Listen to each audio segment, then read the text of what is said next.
pourquoi je ne referai pas ce jeu qui est juste au-dessus, Nier Replicant, qui est un jeu qu'on a découvert en stream avec les viewers. Il y a plusieurs raisons à ça. La première raison, évidemment, c'est que en fait, le jeu m'a pas spécialement attrapé, pour être tout à fait honnête. Je sais que pourtant, pour que le jeu dévoile son plein potentiel, il faudrait le refaire plusieurs fois, mais j'ai pas envie. En fait, la vérité, c'est que j'ai juste pas envie. J'ai pas envie, j'ai la flemme. Pour être tout à fait honnête, le jeu dans sa deuxième partie est très cool, assez agréable à faire. Mais par contre, la première partie, c'est catastrophique, il n'y a rien qui va. La première partie, c'est long, il se passe pas grand chose. La quête principale, elle a vraiment des vibes de quête secondaire. J'ai pas envie.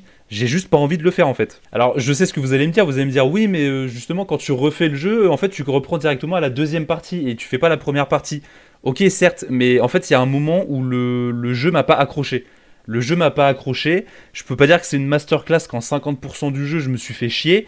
Voilà, faut être honnête, Nier Replicant c'est une expérience qui a été un peu compliquée en stream. C'est un truc que j'ai pas forcément ultra apprécié sans pour autant que ce soit mauvais, hein, on a le droit de nuancer. Mais voilà, Nier Replicant, c'est pas un jeu qui me donne envie.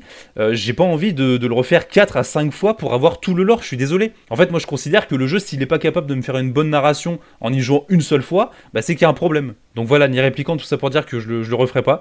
Évidemment, on découvrira quand même Nier Automata parce que je suis curieux. Mais Replicant, là, ça y est, moi c'est bon, j'ai fait mon temps.